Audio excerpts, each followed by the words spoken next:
fayyada yaada dhammatti galatu mana ulfaadha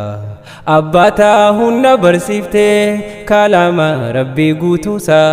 hamtuutiin yana sirreessuun balleessuus yamtee na gorsaa yoon an haafees na barbaadde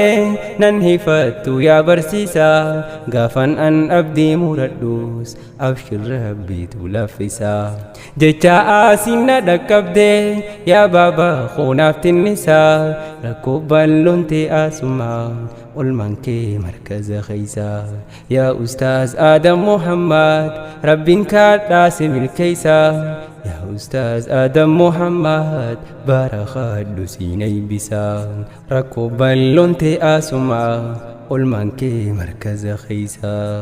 Jayate so urji lafa warra diinin bareechite carrabante abdii boroo qur'aanan carroomsite jabaadhooti khattamsiisi oomishii dhaloota qur'aan rabbiin sirraa jaallatu hojjatte markazul furqaan jabaadhooti